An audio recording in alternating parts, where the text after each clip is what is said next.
তিরানো থেকে আমাদের ট্রেন যাত্রা শুরু করে একটা স্টেশন এসে থামলো। এটা হলো তার ফার্স্ট স্টপেজ।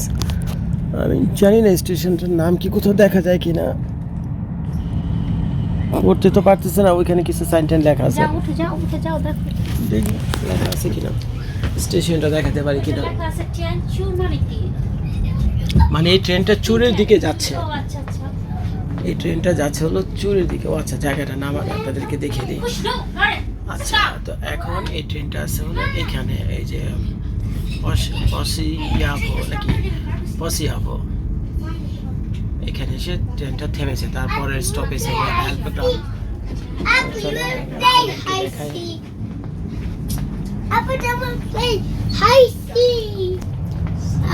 তো এখানে বলতেছে ট্রেনটা কিছুক্ষণ থাকবে এখানে, প্রায় 5-10 মিনিট ধরে ট্রেনটা এই স্টেশনে থেমে আছে। দেখি ঘটনা কি। তো এটা চাপ দিলে গেট খুলে যাবে। হ্যাঁ তাই তো, গেট তো খুলে, আশ্চর্য ব্যাপার না? ও আচ্ছা, একজন প্যাসেঞ্জার আছে এখানে। খারাপ না। স্টেশনের নাম তো আমি পড়তে পারছি না, তারপর আমি আপনাদেরকে দেখিয়ে দিলাম। ও পসিয়াবো না কি যেন, পসিয়াবো এরকম একটা স্টেশনের নাম হবে। তো আমি এখন এই ট্রেনের উপর, আর এটা হলো তার প্ল্যাটফর্ম। আমি আবার ভিতরে উঠে যেতেছি। ভাই রিস্ক নিয়ে লাভ নাই, বুঝছেন? রিস্ক নিয়ে লাভ নাই। পরে যদি আবার আমার রেখে আবার যদি ট্রেন জায়গা পণ্ডিতি করা দরকার নেই। তো গেটটা আমি লাগিয়ে দিই আবার, দেখি। গেট তো খুললো, গেট তো আবার লাগে না, ঘটনাটা কি? কিরে ভাই, কি করলাম আমি? গেটটা নষ্ট করে ফেললাম নাকি? গেট তো খুললো একটু আগে, এটা দিয়ে আবার লাগে না, নষ্ট করে বলেছে। মানে তাই চুপচাপ গিয়ে ওদিকে বসে দেখে, বুঝছেন? এখানে একটা জিনিস ভালো লাগলো, এই পুরো ট্রেন জার্নি 4 ঘন্টার মতো এখানে আমি থাকবো এই বার্লিন এক্সপ্রেসে। কিছুক্ষণ পর পর অ্যানাউন্স করতেছে যে আপনি কোন জায়গাতে যাচ্ছেন, এই জায়গাটা কেন বিখ্যাত, কী জন্য এই জায়গাটা আপনার এনজয় করা উচিত, কী জন্য এই জায়গার একটা ছবি তোলা উচিত, কেন এই জায়গাটা এত বিখ্যাত। তো এইসব নানান জিনিস তারা বলতেছে। তো এখন কিছুক্ষণ আগে যেটা আমার হলো, এই এখন থেকে এই মুহূর্ত থেকে আসলে অ্যাকচুয়াল জার্নি শুরু হয়েছে। পাহাড়ের উপরে ওঠার, ওই যে পাহাড়গুলো দেখতেছে না, বিশাল বিশাল উঁচু উঁচু পাহাড়, এই পাহাড়গুলো ওঠার জার্নি এখন এইমাত্র শুরু হয়েছে, যেটা অ্যানাউন্সে বললো। তো তারা বলতেছে যে প্রত্যেক কিলোমিটারে এই ট্রেনটা এখন কত সুন্দর দেখা যাচ্ছে। ওই যে ট্রেনের মাথাটা দেখা যাচ্ছে, দেখছেন? আচ্ছা, যদিও চলে গেল। তো প্রতি কিলোমিটারে এই ট্রেনটা 70 মিটার, প্রতি কিলোমিটার এই ট্রেনটা এখন 70 মিটার করে উপরে উঠতেছে। তো এইভাবে উঠতে উঠতে প্রায় 2000 ফিট উপরে উঠে যাবে। আমরা ট্রেনে উঠেছি প্রায় আধা ঘন্টার মতো হয়ে গেছে। তো আধা ঘন্টার ভিতরে যে ধরনের দৃশ্য আমি দেখলাম, বা বাইরের যে প্রাকৃতিক সৌন্দর্য আমি দেখলাম, ওই যে দেখেন, আপনাদেরকে বলতেছে, আপনারা মনোযোগ দিয়ে শুনেন কি বলে। On the opposite side of the valley, we can see the pass road, which is taking another route over the Bernina. আচ্ছা, ওই যে দেখেন ট্রেনের পিছনে এখান থেকে দেখা যায়। তো ওরা বলতেছে যে এখানে এটা একটা বিখ্যাত ভ্যালি, বুঝছেন? দেখাই যায় 2 পাহাড়ের মাঝখানে, এই যে এখানে এক পাহাড় আর ওদিকে আরেক পাহাড়, 2 পাহাড়ের মাঝখানে এই ভ্যালিটা। বললো কোনো কারণে এই ভ্যালিও বলে বিখ্যাত। তো ভাই আমি তো ইতিহাস এত ভালো কিছু জানি না, আমি এসে ভাই ট্রেন জার্নি করার জন্য, বুঝছেন? না, আমি হচ্ছে ট্রেন জার্নি করার জন্য, আমি এত ভ্যালি মলি বুঝবো না। তো দেখে তো ভ্যালি জানি, এটা তো আর না বোঝার কিছু নাই। এই দেখেন কত সুন্দর একটা ভ্যালি পার হচ্ছে আমরা। 30 মিনিট হয় এই ট্রেনের যাত্রা শুরু হয়েছে। তো এর ভিতরে যা যা ঘটেছে আমি সব কিছু কম বেশি আপনাদেরকে দেখানোর চেষ্টা করছি। আরেকটা জিনিস আপনারা খেয়াল করেন, 3টা ভাষায় কিন্তু, 3টা ভাষাতে সে এক্সপ্লেন করতেছে কোন জায়গাতে ট্রেন যাচ্ছে, কেমনি কি সব কিছু বলে দিচ্ছে। একটা হলো সম্ভবত ইটালিয়ান ভাষা, আরেকটা হলো জার্মানি ভাষা, আরেকটা সম্ভবত ভাষা, ইটালিয়ান, জার্মানি, আরেকটা ইংলিশ। 3টা ভাষায় বলতেছে সেখানে। Evakuiert die Bahn zweimal die Kavallerie-Flucht.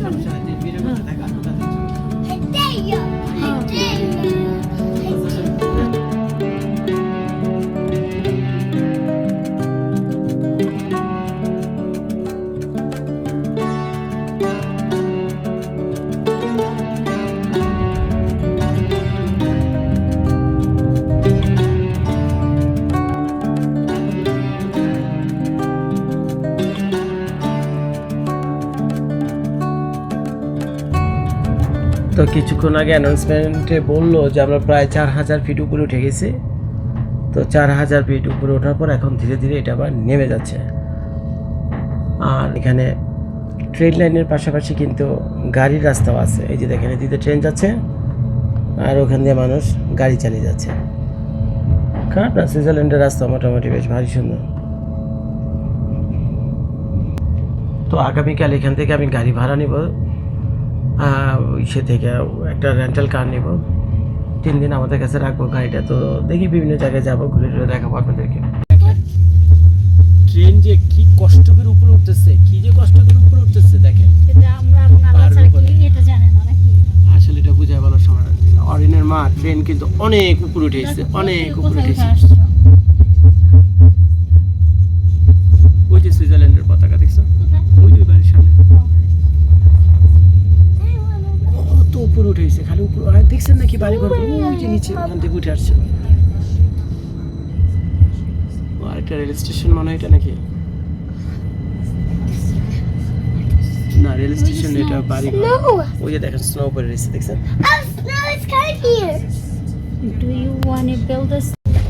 আমাদের ট্রেনটা এত উপরে উঠে আসছে যা বলার মতো না, এবং ট্রেনের স্পিডও কিন্তু অনেক কমে গেছে। সামনে খেয়াল করছো, ওই যে দেখেন ট্রেনের ওই যে লেজটা ওখান থেকে দেখতে পাচ্ছেন আপনারা, দেখেন ওই নিচ থেকে, কত নিচ থেকে এটা উঠে আসছে। তো ও যে ক্লান্ত হয়ে গেছে, বুঝছো নাকি? কোথায় গেল? আচ্ছা চলে গেছে আমার রেখা। ট্রেনটা যে বেশ ক্লান্ত হয়ে গেছে, মানে ট্রেনটা যে চিপলা বেড়ে গেছে, বুঝছেন? পাহাড় উপরে উঠতে উঠতে বোঝা যেতেছে যে ওর গায়ের শক্তি নেই, ওর শরীরের সমস্ত শক্তি দিয়ে এই পাহাড় উপরে ওঠার জন্য সমস্ত শক্তি দিয়ে, ওই যে দেখি মাথাটা মনে এখান থেকে আরেকটু দেখা যাবে, দেখি দেখাতে পারে কিনা আপনাদের। তোর শরীরের সমস্ত শক্তি দিয়ে ও যাইতেছে ওদিকে, ওই যে পাহাড়ের উপরে উঠতেছে। কি এক অবস্থা! আসলে ট্রেনের সাইজ অনুযায়ী, বুঝছেন, ওই যে লেজ ওদিক থেকে দেখা যায়, আসলে ট্রেনের সাইজ অনুযায়ী হাইটটা একটু বেশি হয়ে গেছে, বুঝছেন, লোডটা একটু বেশি হয়ে গেছে। ট্রেনের হাইট অনুযায়ী লোডটা একটু বেশি হয়ে গেছে। আরে সর্বনাশ, কই যেতেছে দেখি তো নাকি। আরে দেখছেন নাকি অবস্থা, কঠিন অবস্থা। ওই যে দেখেন পাহাড়ের অবস্থা দেখে নিচে, দেখছেন নাকি? ওই যে দেখেন মেঘ টেক জমে রয়েছে পাহাড়ের উপরে, সর্বনাশ। আর এই সেই ভ্যালি, কি সুন্দর বাড়ি ঘর, নিচে 4 সাইডে পাহাড়। ওই যে সুইজারল্যান্ডের সেই সুন্দর সুন্দর মুভি দেখেন না আপনারা, ডকুমেন্টারি দেখেন, মুভি দেখেন, ওই যে দেখেন ট্রেন কোন দিক দিয়ে যেতেছে, দেখছেন? ওই যে উপর দিয়ে যাচ্ছে। আবার এদিকে আসি, দেখি এদিক দিয়ে কোন দিক দিয়ে, ওই যে চিপা দিয়ে গিয়া আবার ওই যে পাহাড়ের উপরে গিয়ে উঠতেছে। আবার এদিকে আসি, আবার এদিকে আসি, এই অবস্থা। তো ওই যে বিভিন্ন হিন্দি মুভি টুভি শুটিং টুটিং দেখেন না, তারপরে যে বিভিন্ন ডকুমেন্টারি হয় সুইজারল্যান্ডে দেখায়, পাহাড় চারদিকে ঝর্ণা পড়তেছে, পাহাড়ের উপরে মেঘ জমে রয়েছে, স্নো পড়তেছে, মাঝখানে ভ্যালি, বাড়িঘর। তো সেই কাহিনী আমার চারপাশে হচ্ছে, বুঝছেন? তো এই জিনিসই চারপাশে দেখা যাচ্ছে। এখন তো ভাই ট্রেনের স্পিড আরো স্লো হয়ে গেছে রে ভাই, ট্রেনের স্পিড তো ভাই এখন আরো স্লো হয়ে গেছে। ঘটনা কি এক অবস্থা। বলো ওয়াই ওয়াই ওয়াই ওয়াই। অরিনের মা দেখছে নাকি ট্রেন তো টায়ার্ড হয়ে গেছে, ট্রেন থাই না যেতেছে, মানে এত উপরে উঠতেছে ট্রেন, যদি ধাক্কা বাইরে উপরে উঠে তখন তুমি কি করবা? ট্রেন তো লোড নিতে পারতেছে না। আরে মায়া লাগতেছে ট্রেনটার জন্য আমার। যাও নিচে গিয়ে ধাক্কা দাও, ধাক্কা দিতে হবে। সামনে নিয়ে আসো। অরে আমাদের মনে হয় কি ট্রেন আমাদেরকে ধাক্কা মারতে হবে পিছনে গিয়ে, এ উঠতে পারতেছে না, বুঝছো? ট্রেন টায়ার্ড হয়ে যায় ভাই, ট্রেন স্লো হয়ে গেছে। হ্যাঁ হ্যাঁ হ্যাঁ, অরেন ওই যে ওগুলো স্লো ট্রেন, বুঝছেন? ট্রেন কিন্তু অনেক স্লো হয়ে গেছে, মনটা কয় যে পিছনে গিয়ে ধাক্কা দেয়, কখন জানি বলে। এটা কিন্তু সত্যি সত্যি অপূর্ব। তুমি চিন্তা করো না, তুমি আমার উপরে পুরো আস্থা রাখো, সারাদিন ঘুরে আমি এটা ভিডিও করবো। ট্রেন যে কি পরিমাণ স্লো হয়েছে ভাই বলার মতো না, বুঝছেন? ট্রেন যে কি পরিমাণ স্লো হয়েছে বলার মতো না। আগে তো আলোর ভিতরে ছিলাম না, এখন তো চারপাশ অন্ধকার। কিছুক্ষণ আগে আলোর ভিতরে ছিলাম, এখন চারপাশ অন্ধকার। এর অর্থ হলো এই ট্রেনটা ঢুকছে এখন একটা টানেলের ভিতরে। সেই পাহাড় আছে না, পাহাড়ের ভিতরে ভিতরে রাস্তা কাইটা, তারপরে ওই যে দেখেন এই যে টানেলটা দেখছেন, এই যে মাত্র টানেল থেকে বের হলো, টানেলটা থেকে বের হলো। ওই যে দেখেন টানেলটা দেখতে পাচ্ছেন কিনা আপনারা জানেন? এই যে দেখেন, আরেকটু দিক থেকে ধরি, ওই যে দেখেন কোনাটা দেখা যায় কিনা টানেল ভাই, এর চেয়ে ভালো আর আমি দেখাতে পারবো না। তো ওইখান থেকে বেড়ে এটা যাচ্ছে এদিক দিয়ে, হাই সর্বনাশ, কঠিন অবস্থা। এইখানেও তো কঠিন পাহাড়, এইখানেও তো ভাই কঠিন পাহাড়। মাথা মতো ঘুরেতেছে, উপর দিকে উঠতেছে তো বুঝছেন, আর এরকম এরকম এরকম এরকম করে উঠতেছে, মাথা একটু ঘুরেতেছে। এখন একটু আরেকটা জিনিস আমি আপনাদেরকে বলি, এখানে যে লেকটা আছে না, এই লেকের পানিটা দুই ভাগে বিভক্ত। একটা হলো অ্যাড্রিয়াটিক সি এর সাথে, আর একটা হলো ব্ল্যাক সি এর সাথে। নাম শুনছেন আপনারা? একটা হলো অ্যাড্রিয়াটিক সি আর একটা হলো ব্ল্যাক সি। এই যে দেখতে পাচ্ছেন, এটা পুরাটাই কিন্তু লেক, পুরাটাই কিন্তু লেক। তো এই লেকের পানিকে দুই ভাগ করছে, যেখান থেকে এক সাইড হলো অ্যাড্রিয়াটিক সি চলে গেল, আর একটা হলো ওই ব্ল্যাক সি চলে গেল। ওই যে আমি জুম করে দেখি, ওই যে দেখছেন ওখানে একটা বাঁধ নির্মাণ করা হয়েছে, ওই যে দেখেন কাঠের বাঁধ। আর একটু সামনে গেলে আপনারা দেখতে পাবেন, একটু ওয়েট করেন দেখি আর একটু পরিষ্কার দেখানো যায় কিনা। আমি তো এখান থেকে দেখতে পাচ্ছি, আপনাদেরও দেখতে পাওয়া উচিত। এই যে দেখেন, এই যে বাঁধটা নির্মাণ করছে না, এই যে বাঁধ, এই যে দেখেন ক্লিয়ারলি দেখতে পাচ্ছেন এখানে, এটা হলো বাঁধ। এই বাঁধের যে লেফট সাইড দেখতে পাচ্ছেন, এটা হলো অ্যাড্রিয়াটিক সি, আর ওই সাইডে হলো ব্ল্যাক সি, ওই সাইডে হলো ব্ল্যাক সি। তো এখন পানি তো জমে গেছে বুঝছেন, ঠান্ডায় পানি হলো গেছে জমে, ঠান্ডায় পানি জমে গেছে। তো যার ফলে আপনারা তো এখানে সি দেখতে পাচ্ছেন না, কিন্তু টেকনিক্যালি এটা একটা সি, এবং দুইটা সিকে বিভক্ত করা হয়েছে এই ড্যামের মাধ্যমে। এক সাইড হলো ডান দিকে হলো ব্ল্যাক সি, আর বাম দিকে হলো অ্যাড্রিয়াটিক সি।